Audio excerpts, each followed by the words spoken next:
자, 오늘 내용은 비읍풀이를 마치시고 나서 이제 곧바로 호수 건너편으로 가자 하고 제자들을 배에 태워서 출발하는 장면입니다. 주인이 많이 피곤하셨죠. 그래서 편안히 주무시는 거예요. 근데 배가 막 풍랑이 일어가지고 막 물이 들이치고 침몰할 상황이 되니까 난리를 칩니다. 그래서 심지어 어떤 제자는 우리를 돌보지 않고 주무시고 있습니다. 그 상황에도 불평하죠. 근데 이제 좋게 얘기한 거고 나쁘게 얘기하면 자빠 주무시냐고 그런 거죠. 지금 이 순간에 위기나 우리를 돌보지도 않는다고 이제 그렇게 하는 장면에 예수님은 일어나셔서 바람과 호수를 향하여 잠잠하라 하시니 잠잠해지는 그 사건이죠. 사람들이 그때 두려워하죠. 그러니까 오늘 제자들이 두 가지를 두려워했죠. 첫 번째는 위기와 환란이 오니까 죽을 것 같으니까 두려워했고, 두 번째는 기적을 본 이후에 뭐가 두려워요? 예수님이 두려운 거죠. 그가 누구시기에? 하나님에 대한 질문. 그때 두려움을 경외함을 갖게 되었다. 뭐 이런 내용이죠.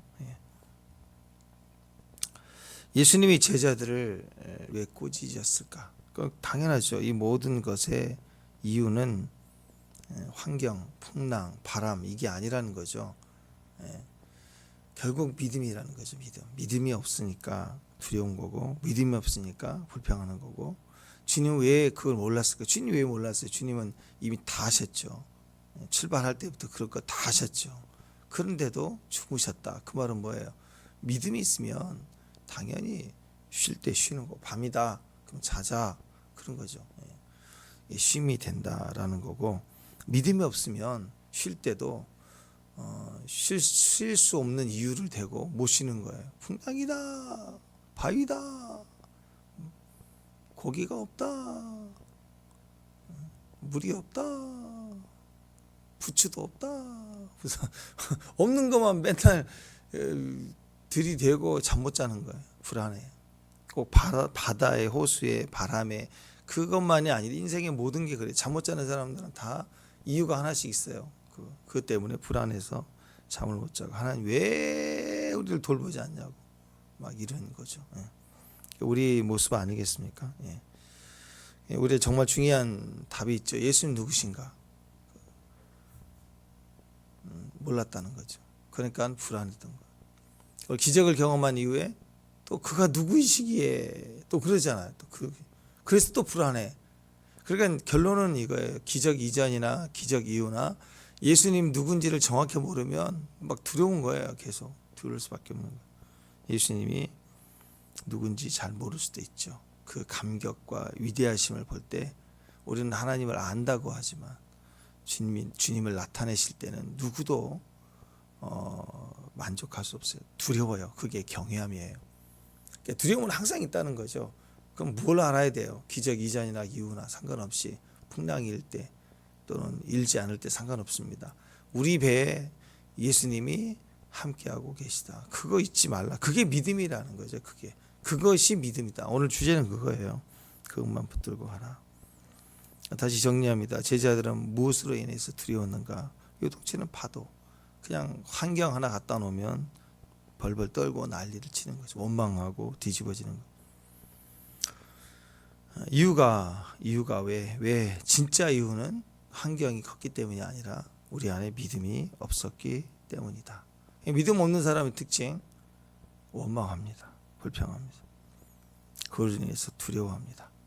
그리고 하나님을 경험하고 나서 깨닫는 건 하나님은 참 두려우신 분이시다. 경외함.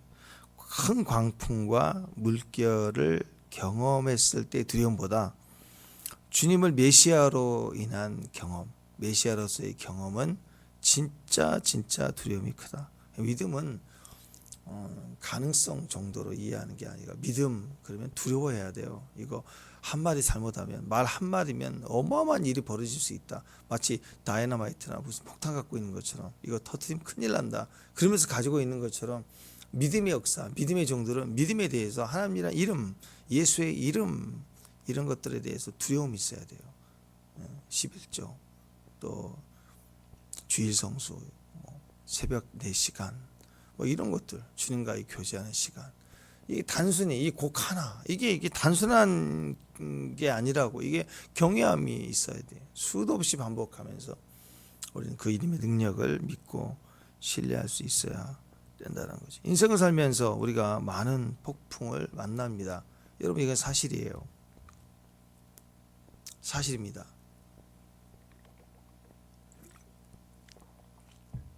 어떤 인생도 폭풍을 만나지 않은 인생은 없습니다. 누구나 폭풍을 만나요. 가슴 아픈 일이지만 막 태어난 아이 얼마나 이뻐요. 그래도 불행히도 이 아이는 상상도 못할 폭풍을 만나게 될 거예요. 그러니까 우리가 질문을 이제 앞으로는 이 질문을 하면 절대 안 돼요. 왜 폭풍을 주시나요? 인생에 폭풍이 있느냐 없느냐, 이건 질문이 아니에요. 질문이 이건 있는 거예요. 있는 거. 그냥 진짜 질문은 이거죠. 어떻게 그 폭풍을 대면할 것이냐. 내 인생의 폭풍을 어떻게 극복할 수 있을까? 이걸 우리가 경험하고 알아야 되고, 우리가 가르칠 수 있다면 그것을 가르쳐 줘야죠. 아이들에게. 그걸 또 증거해야죠. 그게 우리의 사명이라는 것입니다. 그러니까 왜 이게 있느냐, 이렇게 보는 거, 왜 폭풍이 있느냐 없느냐, 이건 절대 의미가 없다라는 것이죠. 오늘 제자들이 풍랑을 맞았던 걸 보십시오. 핵심은 믿음이었다라는 거예요. 믿음. 오늘 우리가 믿음을 경험할 수 있어야 돼. 믿음의 영역이 있어야 되고, 어떻게 해결할 것인가. 믿음만 있으면 되는 거예요. 믿음에 대해서 실제적인 풍랑을 이기는 방법이 되는 거 믿음이다라는 실제적인 확신이 있기를 바랍니다. 자, 그러니까 풍랑이라고, 인생이 많이 일어나는 풍랑이라고 하는 것은 믿음의 도전으로 해석해요. 내 믿음을 키워나가고 내 믿음을 강하게 해주기 위해서 도전해 오는 거다. 나를 죽이려고 오는 게 아니라는 걸 알아야 돼요. 인생의 모든 풍랑은 어렵고 고통스럽고 불안하지만 그 목적은 내 믿음의 도전이구나, 이렇게 해석이 되져야 돼요. 그래야 성도예요. 그리고 믿음의 도전이 있을 때, 내가 그때는, 이 풍랑일 때는 믿음의 도전이니까 믿음 가지고 가면 되는구나, 내 안에 믿음을 깨워야 되는구나, 내 안에 믿음을 단단히 붙들고 세워야 되는구나, 그게 정답이라는 거예요. 그 훈련을 지금 하고 있는 거예요. 우리가 지금.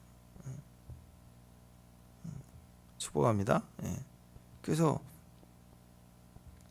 우리가 이 부분에 대해서 믿음을 가지고 흔들릴 수 않는 그런 믿음의 종들이 되길 바랍니다. 35절인가요? 자, 35절 한번 보십시다. 35절 시작. 그날 저물 때 제자들에게 이르시되 우리가 저편으로 건너가자 하시니. 누가 이 일을 시작하신 거예요?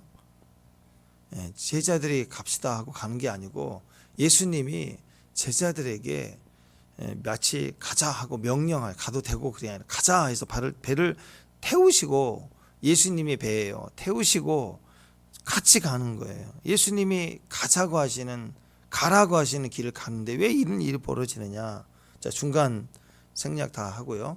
결국 풍랑이 일고 어려움이 있었지만 목적지까지 가게 돼요, 안 가게 돼요? 그게 인생이에요. 결국 가요. 우린 천국 간다고. 아멘. 이젠 탔으니까 무조건 가요. 뒤집힐 일 없어요. 어떤 풍랑도 뒤집힐 일 없어요. 포기 안 하면 돼요. 하나님 뜻은 반드시 이루어집니다. 어떤 난관이 있고 어떤 방해가 있고 하루하루가 버겁고 힘들지라도 괜찮아요. 지나면 주님이 함께 하시면 어떤 도전도 다 지나가게 된다. 우리 인생이 그렇다는 거예요. 너무 풍랑 보지 마세요. 예수님과 함께 하시면, 예수님이 내게 주신 사명은, 내게 주신 말씀은 반드시 된다. 반드시 된다. 그걸 믿어야 돼요. 내가 하라는 게 아니에요. 어제 씨 뿌리는 비유처럼 씨를 뿌리고 거둘 때는 곡식이 저절로 거둬져서 창고에 들여지나요? 그건 아니잖아요. 그건 우리가 해야 돼요. 나머지 잘하는 거 염려하지 말래요. 잘하고 열매를 맺고 꽃을 향기를 토하고 이 모든 것들 다 주님이 먹이시고 입히시고 하신다. 그걸 믿으라는 거죠. 우리 교회 주신 사명 마찬가지입니다. 교회 주신 뜻도 있죠. 올해 우리가 가진 말씀들 반드시 이루어집니다. 축복합니다. 우여곡절도 있겠지만 중간 다 빼버리면 연말 가면 돼요. 다 돼 있어요. 다 지나가요. 그거 반드시 우리가 믿어야 되는 거예요. 어떤 풍랑도 믿음으로 보면 믿음의 도전이고 믿음을 붙들면 어떤 방해가 있다 할지라도 다 지나간다. 도착된다. 안전하다. 왜? 시작이 알파니까. 그분이 시작하신 배에 탔으니까. 우리 인생 강의는 내가 가는 게 아니라 이제 주님의 배를 탄 거예요. 내가 배를 탄 게 아니라 주님이 가자고 하신 배에 탄 거라고요. 자, 이사야 43장 1절에 보면 이 부분에 대한 이야기가 나옵니다. 너를 창조하신 하나님이 말씀한다 하면서 내가 너 지었어. 난 창조주야. 이스라엘아, 내가 널 지었다. 이렇게 하신 말씀하고 있어요. 자, 이사야 43장 1절에 보면 야곱아 너를 창조하신 하나님께서 지금 말씀하시느니라. 지금이에요. 풍랑이 일고 있는 지금. 이스라엘아 너를 지으시니가 말씀하시느니라. 너는 두려워 말라. 내가 너를 구속하였고 내가 너를 지명하여 불렀나니 너는 내 것이다. 내가 가자고 한 배에 탔지 않니? 이거예요. 네 배가 아니라 내 배에 네가 탔지 않니? 내가 함께 가자. 일어나 함께 가자 했지 않니? 이거예요. 결국 불안하지 말라. 염려하지 말라. 그겁니다.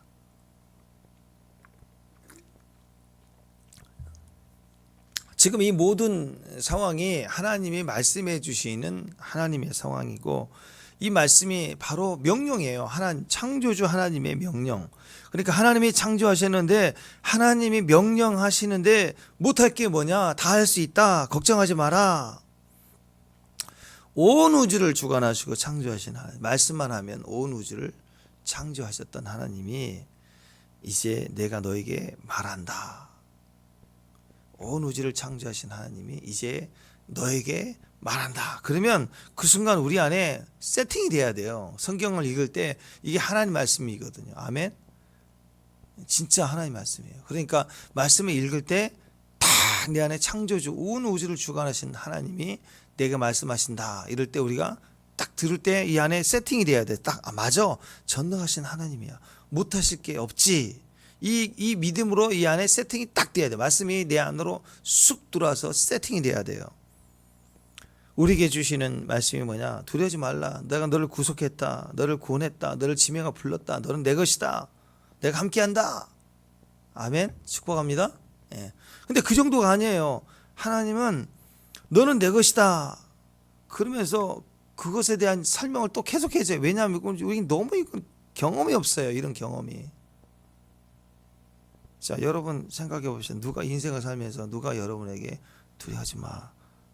내가 너를 구속했어. 내가 너를 구원했어. 내가 너를 지명했어. 내가 너를 불렀어. 너는 내 것이야. 이런 강력한 사랑의 소욕. 이건 뭐 억압 독재가 아니라 진짜 사랑의 구속으로 이렇게 불러준 경험이 있나요? 여러분 그런 부르심을 받은 적이 있나요? 대통령이 그러셨어요? 누가 그랬어요? 이 땅에 어떤 권세가 그랬어요? 아직 말은 안 했을지 모르지만 우리는 자녀를 막 임신했을 때 태어났을 때 그런 마음을 가졌지 않아요? 지금은 징글징글하게 말을 안 들어도. 그죠? 그때는 그 아이를 볼 때 말은 안 했어도 그런 마음이 있어. 너는 내가 너를 구속해서 마치 하나님처럼 내가 절대적으로 무슨 일이 있어도 내가 너를 지킬게. 그런 마음이 있지 않아요? 말은 안 했지만. 그죠? 하셨으면 감사하고. 지금부터 하셔야 돼. 그런 사람이 돼야 돼. 인생에 그게 멘토예요. 그냥 기술 하나 가르쳐주는 게 멘토가 아니라 그 매개체고 도구 하나 쥐어주는 게 아니고 정말 눈과 눈을 마주치고 내가 너를 지원하고 내가 끝까지 도달하도록 너를 이끌어 줄게. 그런 책임을 가진 사랑의 노래를 불러줄 수 있는 자기 멘토거든요. 근데 우리는 못 알아들어요. 그런 경험이 없었어요. 우리 어머니, 우리 아버지, 이런 친구도 다가와서 내가 함께 하잖아. 힘내. 이렇게 해준 친구가 없는 거예요, 주변에. 그래서 이게 좀 안 들려온다고요. 늘 저주하고 긁어보고 노려보고 째려보는 경험이 너무 많아요. 사회가 그렇고 직장에 가도 그렇고 뭘 하지도 안 했는데 벌써부터 오자마자 째려봐. 흘겨보고. 이런 판단 속에 자라왔던 우리는 이걸 말귀를 못 알아듣는 거예요. 잘 무슨 말인지 몰라요. 그래서 그 다음에 2절부터 계속 8절까지 이 이사야 40선지자 계속 말씀하시는 거예요. 왜냐면 하도 많이 들으셨겠지만 제가 한 번 더 또 말씀드릴게요. 주님이 구체적인 그 말귀를 못 알아듣는 경험이 없어서 말귀를 알아듣지 못하는 우리의 그림자가 우리 안에 있을까 봐 또 얘기해주고 또 얘기해주는 게 그 다음 구절이에요. 이렇게 얘기합니다. 네가 물 가운데로 지날 때 내가 너와 함께 할 것이야. 네가 강을 건너잖아. 물이 너를 침몰하지 못해. 네가 불 가운데로 지나가는데 타지도 않아. 불꽃이 너를 머리카락 하나 손대지 못할 거야. 하면서 막 내저 나는 내 하나님이다. 이스라엘 거룩한 자다. 너희 구원자다. 애굽 기억나지? 그 속량물로 구스와스바를 널 대신해서 내가 줬고 내 눈에 너는 보배롭고 존귀하고 내가 너를 사랑하였은즉 내가 이 사람들을 다 대신해서 줄 것이고 너를 네 생명을 다 대신해서 내가 구원할 것이고 그 어떤 열방의 상황, 땅 다 그것을 허비하더라도 내가 너를 구원할 것이고 막 그런 내용을 막 계속 구구절절 얘기를 하시는 거 두려워하지 마. 내가 너와 함께한다. 네가 흩어졌잖아. 동쪽에서부터 오게 할 거야. 네가 흩어졌잖아. 서쪽에서부터 막 내가 이렇게 쓸어 모을 거야. 하고 막 구구절절 상황을 얘기하는데 이게 그대로 역사가 됐죠. 그대로 역사. 나라가 흩어지고 망하고 그래도 오라 그랬더니 쫙 오게 하나님 오고. 물질, 부도, 영광도 다 주셨어요. 뿐만 아니라 사명까지 주세요. 7절 8절을 보면 내 이름으로 불려지는 모든 자 내가 내 영광을 위하여 창조한 자를 오게 하라. 내가 그를 지었고 그를 만들었다. 주의 이름을 아는 자들은 오라 그러면 다 와요. 빛이 있으라. 그러면 빛이 생긴 거죠. 오늘 폭풍아 잠잠하라. 그럼 잠잠한 것처럼 오라 그러면 하나님 이름을 가진 자 그의 영광을 나타낼 자들은 다 올려 와라 눈이 있어도 보지 못하고 귀가 있어도 듣지 못한 백성들아 이제 때가 됐다 와라 그랬더니 막 와요. 손으로 막 쓸어 모은 거죠. 쓸어 모으는 것처럼 모이더라. 결국 물 가운데 지날 때 함께 할 것이다. 물 두려워하지 말라는 거죠. 물 두려워하지 말라. 오늘 제자들이 오늘 이 말 이사야는 워낙 이 구절은 유명한 구절이니까 아마 이 제자들은 이 구절을 다 알았을 거예요. 두려워하지 마. 그럴 때 너무 같은 세팅이잖아요. 물 가운데 지날 때 내가 함께 할 것이다. 지금 이 상 두려워하지 말라라는 거죠. 오늘 제자들은 이걸 기억했어야 돼요. 또 불 가운데 지날 때 타지도 않을 것이요 그랬죠. 예, 무슨 말이에요? 하나님은 내가 너를 사랑하는 데 있어서 물불을 안 가린다는 거예요. 완전히 우리에게 빠지셔가지고 내가 너를 지킬 때 물불 안 가리고 너를 지킬 거야.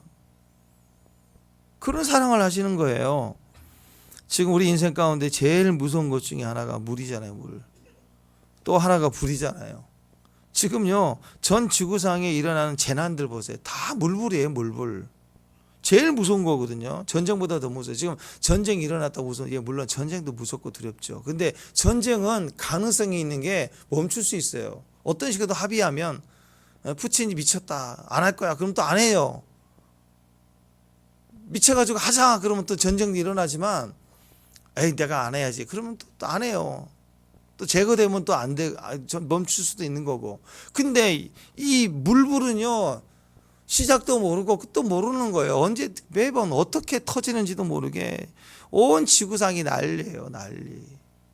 물불이 한번 오면 지금도 첨단의 시대에 예측도 안 되고 이 첨단의 시대에 어마어마한 재난을 당하는 거예요. 너무너무 무섭습니다. 오늘 하나님은 물불을 안 가리겠다. 우리가 가장 두려워하는 그 상황을 가지고 하나님도 물불을 안 가리면 내가 널 지킨다. 다 지켜줄게. 어떤 무서운 조건이 온다고 할지라도 물 쳐다보지 마. 불 쳐다보지 마. 내가 너와 함께 할 거야. 넌 나만 봐. 내가 너를 보호하고 지킬 거야.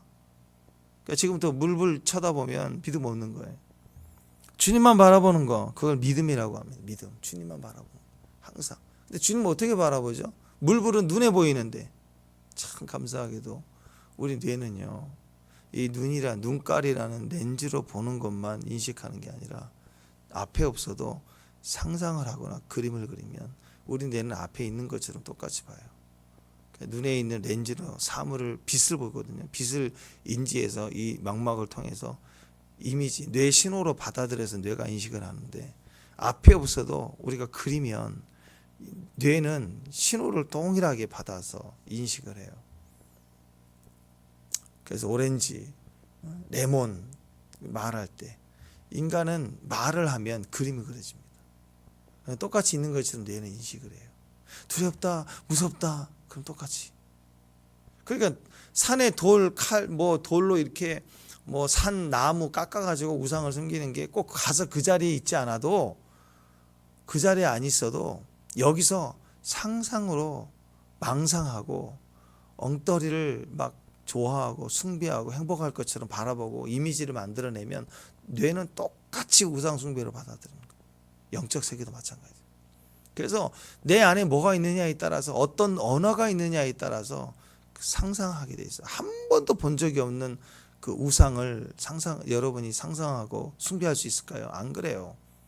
아이들 태어나자마자 구찌 핸드백을 좋아해요? 태어나자마자 그러나요? 안 그래요. 경험이에요, 경험. 경험은 뭐예요? 언어의 경험인 거예요. 언어의 경험. 그래서 우리는 창조적인 하나님의 말씀을 경험해야 돼요. 말을 해야 돼요. 주장해야 돼요. 선포해야 돼요. 그리고 삶 속에 그걸 경험해야 돼요. 그러면 우리 뇌는 끊임없이 없어도 있는 것처럼 늘 인식하고, 내 생각의 영역에서, 그림의 영역에서 우리 이 이미지의 영역을 정복하고 분명한 길을 가지게 되는 거죠. 전기 준다고 쓰는 게 아니고요, 전기의 법칙이 있어요. 흐르는 법칙. 저항을 줘서 흐름을 강하게 하고 약하게 하고 조절을 해요. 그걸 통해서 전기를, 이 기계를 발동시키는 거죠. 하나님의 세계에 질서가 필요해요. 말씀이에요. 이 영적 이미지의 세계, 사이버 공간의 세계에 질서가 필요해요. 질서를 없이 남겨주면 엉망이 돼버리는 거예요. 뇌가 엉망이 되고 아이들이 조절이 안 되고. 모든 것은 그 세계, 하나의 공간인데 그 공간의 영역에 질서가 필요하다는 거죠. 그래서 주님만 바라봐야 돼요. 어떻게 바라보느냐? 말씀을 묵상해야 돼요. 말씀을 말하기 시작해야 돼요. 말을 말하고 말하면 그려지게 돼 있어요. 그것이 주님을 바라보는. 그러니까 눈에 풍랑이 일어났어요. 물불이 보여요. 물불을 가리지 않겠다라는 주의 말씀을 말하기 시작해야 돼요. 그러면 그려집니다. 그걸 믿음이라고 해요. 믿음은 입에서 결정나요. 말을 해야 돼요. 말을 해야 깊어지고 담겨지고 뿌리를 내려서 실상이 되는 거예요. 믿음 있는 사람은 말씀을 가졌어요. 말씀의 경험이 있는 거예요. 그래서 이런 많은 크고 작은 풍랑이 일어나는, 많은 물불이 있을 때, 이제 앞으로 오늘부터는 물불 볼 때마다 우리는 물불을 안 가리시는 하나님, 이사야 40장 말씀을 딱 기억해야 돼요. 오늘 그것을, 말씀의 약속, 언약, 구언약을 신약의 예수님 시대에 우리에게는 신약으로 또 한 번 경험을 주시지만, 이 제자들에게는 구약에 말씀하셨던 것을 실상으로 현장에서 그걸 경험해 주게 하는 사건이 오늘 풍랑을 잠잠케 하시는 사건이라고. 믿음을 가진 자, 내가 물불 안 가리고 너를 지킨다. 물불 볼 때마다 우리는 오늘 이 사건 기억해. 풍랑이를 잠잠케 하시는. 축복합니다. 이게 우리에게 중요한 결론이 돼야 됩니다. 이 결론을 붙들 줄 알아야 됩니다. 어떤 무서운 조건이 온다 할지라도 물 쳐다보지 마라. 불 쳐다보지 말라. 물불을 안 가리시는 하나님, 내가 너를 함께하고 내가 너를 지킬 것이다. 오직 나만 봐라. 나만 봐라. 그게 주님 말씀이에요. 그러니까 우리 인생 항해 중이잖아요. 지금 항해 중이시죠. 우리 인생 지금 항해 중이에요. 정박해 있는 배 아니에요. 항해 중인 배예요. 우리 배에 예수님 지금 계시죠. 아멘. 그러니까 이 배에 손을 얹고, 자 배에 손을 얹고, 뭐 그 배가 그 배지만 하여튼 배에 손을 얹고, 주님 어디 계세요? 우리 배에. 주님 어디 계세요? 배에 계세요. 이 배가 배에서 생수의 강이 넘친다 그랬잖아요. 그 배가 코일리아예요. 코일리아는 자궁을 뜻합니다. 자궁이란 단어예요. 거기서 아이가 출산되잖아요. 주님 어디 계시네. 영의 자리가 바로 이 아랫배에 아랫배 항상 주님 여기 계시네. 이런 마음으로 여기서 생명이 나오네, 능력이 나오네 하고 내 인생의 배에 주님이 계신다. 내 안에 주님이 계신다. 이거 믿으셔야 돼요. 아멘. 내 안에 이 배를 만지면서 내 안에 주님이 계신다. 내 인생 항의 배에 나의 인생 영역, 내 가정, 우리 교회 안에 주님이 계신다. 축복합니다. 이거 붙들고 가라 이거예요. 어떤 풍랑도 또 불덩어리도 지나갈 때 물불을 안 가리고 나를 지키신 하나님이 내 안에 계시다. 나와 함께 하신다. 우리와 함께 계시다. 이걸 기억할 수 있길 바랍니다. 영화 타이타닉 아시죠? 영화 타이타닉. 아마 해양 사고 그러면 뭐 크고 작은 사건이 많이 있지만 가장 인류 역사상 알려진 유명한 사건 중에 하나가 타이타닉 아닙니까? 이 해난 재난 사고 때문에 영화도 만들어지고 많은 스토리 이야기들이 많이 있지 않습니까? 1912년 4월 15일 세계 당시 그 세상에서 가장 큰 배 중에 하나 RMS 타이타닉이 침몰을 했어요. 근데 그 타이타닉이 왜 침몰했느냐? 이제 겉으로는 빙산을 보고 피하지 못해서 침몰했다, 이렇게 부딪혔다 이렇게 나오는데 영화에도 그렇게 나오잖아요. 근데 침몰의 근본적인 이유는 바로 뭐였냐면 자부심이에요. 자부심. 좋게 얘기해 자부심이지 프라이드 그러잖아요. 근데 정확하게 얘기하면 교만했어요. 교만 때문에 빙산 저 정도 가볍게 생각한 거예요. 이 큰 배인데 보통 같으면 경계하고 그리고 미리 피하고 무전 날리고 그렇겠지만 우습게 여기다가 그냥 하다가 그냥 피하지 못하고 그냥 한 방에 가버렸어요. 교만이 결국 침몰시켰다. 교만 똑같은 거예요. 교만하면요 망하는 거예요. 자기 힘 믿고 좀 작은 배였으면 조심했겠죠. 그때 이 배를 직접 설교했던 회사 토마스 앤드루스, 자기 이름을 딴 회사예요. 이게 아주 무시무시하게 큰 회사거든요. 직접 설계했어요. 그리고 자기가 설계한 첫 번째 처녀항해라고 그러잖아요. 첫 항해 탔어요. 그래서 죽었어요. 근데 그가 뭐라고 했냐면 절대로 이 배는 침몰할 수 없는 배다. 이름이 타이타닉인데요. 대지와 해양을 다스리는 그리스 신, 이 티탄족의 신을 따서 타이탄이라고 이름을 만들었거든요. 그러니까 온갖 이미지를 다 부어놓고 그 배 길이가 269m예요. 100m 달리기 쫙 달리면 흑 거리잖아. 그걸 2번 가고 절반 더 가야 돼. 얼마나 커요 앞뒤가. 그렇게 큰 배예요. 엄청난 큰 배입니다. 근데 입이 방정하죠. 꼭 그럴 때는 교만해요. 하나님도 이 배를 침몰시킬 수 없다. 하나님도 안 된다. 그랬어요. 방정을 떤 거죠. 그러니까 누가요? 하나님도 안 돼. 이건 안전해. 죽었다 깨도 안 돼. 이런 말을 하는 배나 자동차나 절대 타지 마요. 그런 말 하는 배는 꼭 터져요. 그런 건 꼭 터져. 사고가 난단 말이에요. 인간이 어리석습니다. 영국 지도를 보면 영국 지도가 우리나라 비슷하게 생겼잖아요. 그 옆에가 아일랜드예요. 아일랜드. 근데 아일랜드의 위쪽 북아일랜드는요 한 3분의 2 정도 끝부분 위쪽에 있는 북아일랜드는 영국이에요. 영국에 소유되어 있는 땅이에요. 근데 거기 그 북아일랜드에 보면은 벨파스트가 있거든요. 그 항구 도시예요. 거기에서 이 배를 만들었어요. 그러니까 북아일랜드의 자랑이고 영국의 자랑이고, 그리고 절대로 인류의 가장 강력한 큰 배가 만들어졌고, 그 배가 밑으로 쭉 내려가 가지고 영국 그 런던 밑에 있는 사우샘프턴에 들려서 그게 이제 미국 뉴욕까지 가는 거예요. 그러니까 이게 그 당시에 세계 최고의 항로거든요. 황금 항로예요. 가장 유명하고 가장 화려하고 가장 큰 배가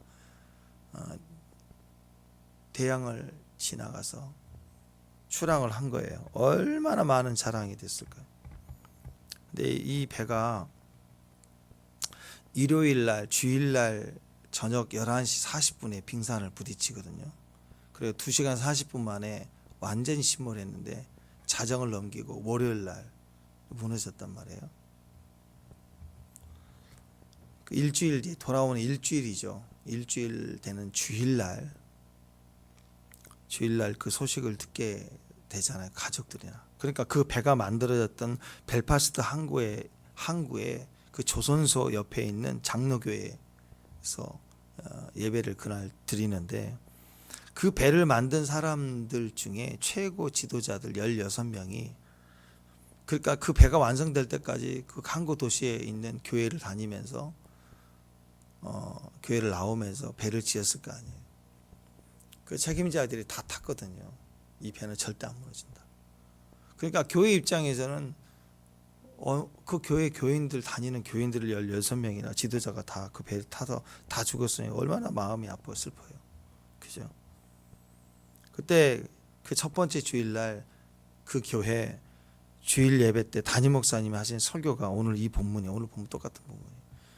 이렇게 얘기합니다. 침몰하지 않는 배는 역사상 한 척밖에 없습니다. 그것은 타이타닉이 아니고 피곤에 잠든 예수님이 타신 배입니다. 여러분, 말씀이 늘 알아요. 모르는 게 아니잖아요. 근데 이 말씀이 늘 힘이 없어, 우리 안에. 머리로는 아는데 삶의 풍랑일 때는 이게 힘도 못 쓰는 말씀이에요. 이게 내 삶을 구원할까 생각하는 거예요. 왜 그건 매일 주무시고 계시는 거예요. 매일 사랑한다고 하시고 그거 안다고요, 주님. 근데 그 말씀은 늘 자는 말씀 같은 거예요. 나에게 힘이 안 되고 능력도 안 되고 귀찮기만 하는 거예요. 근데 그 배가 절대 침몰하지 않은, 역사상 한 척 무너지는 한 척인 유일한 한 척밖에 없는 배라는 거죠. 그분의 설교 내용에 인생의 폭풍을 만났을 때 그 폭풍을 잠재울 수 있는 분은 예수님밖에 없고, 내 마음에 폭풍이 일어났을 때 그 폭풍을 잠재울 수 있는 분은 예수님밖에 없습니다. 그게 그날 설교에서 인간의 교만을 깨는, 우리는 슬픔 속에, 친구를 잃은 슬픔 속에 분명히 알고 깨달아야 될 것은 예수님밖에 없다. 하나님도 침몰시킬 수 없다. 하나님도 안 돼 라고 하면서 자기가 막 자신하는 거, 이게 다 무너지는 거예요. 다 없어져요. 우리 인생이 그렇습니다. 풍랑 앞에 그냥 산산조각 나는 게 뭐냐? 하나님 없이 자기만 믿는 거. 요즘 이런 흐름을 가장 사람들에게 광고하고 어필하고 있는 것 중에 하나가 거의 주식, 코인 그런 거거든요. 그 위험해요. 그래서 이건 된대. 이거 꽂아줄 테니까, 연락 줄 테니까 찍으래. 갖고만 있으래. 회원만 가입하면 못 준대. 이런 의도를 가지고 있는 거예요. 그 내면 하나님도 안 돼. 이건 떨어질 수 없대. 투자 유치하면서 하는 거다. 그런 무시무시한 거짓말이 어디가 있어요. 그런 말을 하는 것 자체가 무너질 배예요. 무너질 한생이. 왜냐하면 풍랑은요, 나를 삼킬 것처럼 느껴져요. 풍랑이 아니라 바다, 그래. 바다에 가서 이렇게 바라보면요, 사방이 바다면 날 삼킬 것 같은 거예요. 풍랑이 일어나지 않아도 이 거대함을 보면 나를 삼킬 것처럼 느껴져요. 그런데 하물며 풍랑이 일면 얼마나 두렵겠습니까? 삼킬 것처럼 보이는 거예요. 이제 하나님도 안 돼. 나를 못 지켜줄 것 같은 거예요. 나는 끝났구나라고 생각하는 거예요. 아니라는 거예요. 하나님밖에 없다는 거예요. 어떤 배도 하나님 없이는 다 무너지고, 어떤 풍랑도 하나님이 있으면 멈춰 하면 멈추게 된다. 우리 신앙 되게 간단하죠. 주님과 동행하면 됩니다. 주님이 계시면 되고, 말씀을 그냥 머리로 아는, 그냥 주무시는 말씀으로 두지 말고 그 말씀을 산 믿음으로 묵상해서 내 안에 가지고 있으면 주님처럼 쉬면 돼. 주님 쉬네? 그러면 나도 임재 안에 쉬어야지. 그 옆에 자요. 그냥 자, 깨우지 말고. 그게 믿음의 믿음. 그러니까 막 난리치고 막 쥐어 살려주세요, 그게 믿음이 아니라, 때로는 부르짖는 게 믿음이지만 때로는 지구 종말이 오고 그럴 때 옆에서 같이 자는 게 믿음이라니까요. 다 맡기고. 저는 그럴 것 같아요. 지금 뭐 지구 종말이다. 1시간 뒤에 뭐 어마어마한 행성이 와가지고 지구가 파괴된다. 뭐 그럴 일도 없지만 그렇다고 합시다. 모든 사람이 알려졌어요 이제. 그럼 뭐 해야 돼요 이제? 살려달라고 막 모여서 기도하고. 근데 이건 이 위기 속에 회개하고 뭐 그럴 수도 있지만, 그때 회개가 필요한 분도 있겠죠. 또 마지막 한 영혼이라도 구원을 위해서 이렇게 전도할 수도 있겠죠. 근데 그런 상황에서는 주님을 기억하고 주님과 임재 안에서 늘 우리가 누워서 기도하는 것처럼, 누워서 임재하는 것처럼 그렇게 마지막 호흡할 때는 주님께 기도하고 임재 속에 잠겨있는 게 그게 축복 아니에요? 그죠? 어디 도망간다고, 전쟁 난다고 도망간다고 살 것도 아니고, 하나님 앞에서 주님 앞에 옆에 같이 있는 그분의 임재가 되는 거. 이제까지 우리가 항상 그랬잖아요. 하나님 제게 임재해 주세요. 항상 주님 내게 아니 그분은 맨날 오라고만 했잖아요. 이제 내가 주님 앞에 늘 임재가 되는 거 그거 못해요? 할 수 있죠. 주님이 가라고 하시면 가겠습니다. 그게 이제 하나님의 임재가 되는 사람. 내가 하나님 말씀하시면 가겠습니다. 접니다. 내가 주님의 임재가 되겠습니다. 할 수 있는 사람. 하나님만 내게 맨날 오는 임재가 아니라 내가 주님의 임재가 되겠습니다. 하고 움직일 수 있는 사람. 그걸 믿음이라고 해요. 주님 시심이 하시고 가자 그러면 가시고. 우리 신앙 되게 간단한 겁니다. 우리 찬양 있죠. 내가 주인 삼은.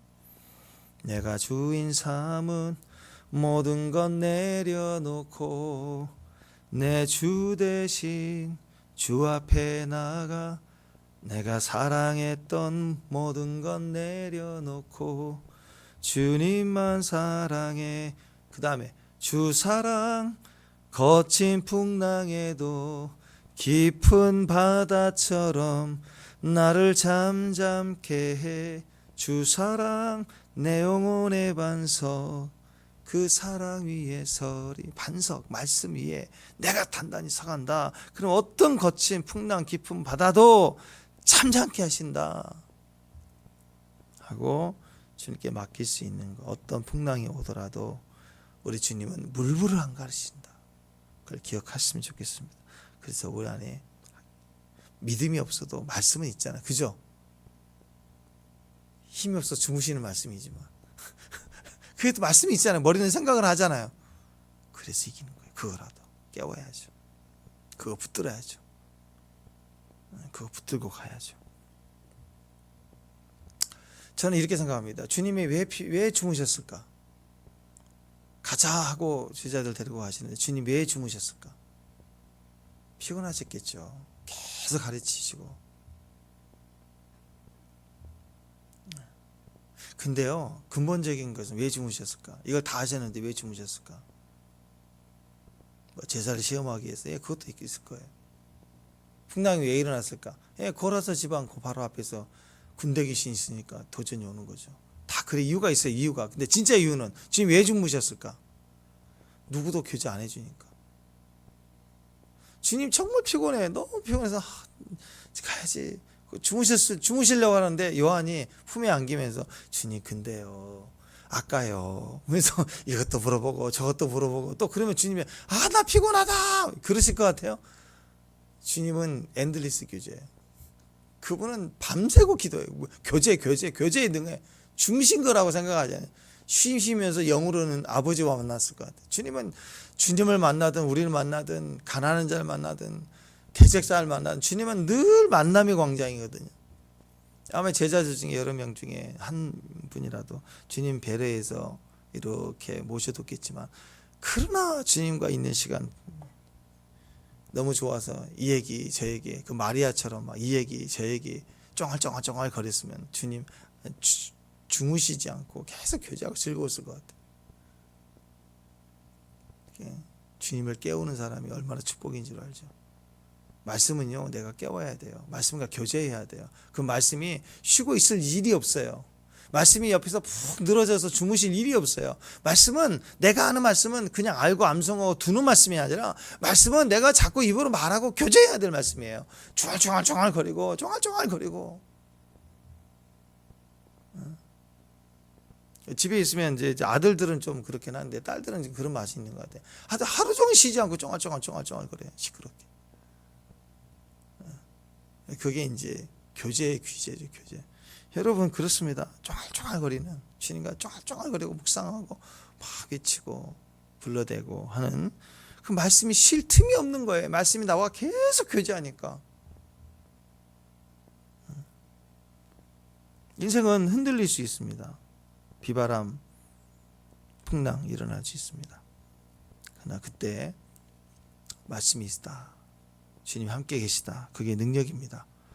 말씀을 그때 흔들려고 깨우려고 하지 말고 지금부터 교제하고 나가면 돼요. 대환란, 적그리스도, 전쟁, 위기, 그때 비상기도 해야죠. 근데 그거보다 더 중요한 건 지금 평소에 내가 아는 말씀을 잠들게 하지 말아요. 계속 교제하고 얘기하고 쫑알거리고. 그것이 우리의 믿음이다. 이게 믿음이다. 저는 우리 교회가 그랬으면 좋겠습니다. 밤낮 교제하고 얘기하고 대화하고 나누지. 그래서 저는 요즘에 카톡에, 단톡에 여러분들 이런저런 감사를 올리시고 이렇게 나누시고 하는 것들 보니까 주님과 많이 쫑알거리고 계신 것 같아서 너무 감사해요. 그걸 보기만 해도 힘이 되고 또 같이 기도가 되고 공유되고 중보되는 것 같아요. 물론 어려운 상황이고 힘든 상황이죠. 그러나 주님과 늘 주님을 깨우고 있는 모습이 전체를 또 살아내게 하고 교제하는 것 같은 기쁨을 주더라는 거죠. 주님의 모습이 주무시고 계십니까? 지금부터 깨우십시다. 환란이 일어날 때 깨우지 말고요. 불평하고 원망하면서 왜 그러시냐고 그렇게 깨우지 말고, 그건 기도도 아니에요. 지금 교제가 기도입니다. 주님과 중얼중얼 감사하고 막 주님 말씀을 붙들고 하가라고 노래하는 저와 여러분 되시길 바랍니다. 기도하겠습니다. 하나님 감사합니다. 우리 풍랑이에도 걱정할 것 없는, 내가 물불을 안 가리겠다 하시는 말씀을 가진 거룩한 종들로 오늘도 주님과 교제하고 승리하는 귀한 종들 되게 하옵소서. 예수님의 이름으로 기도합니다.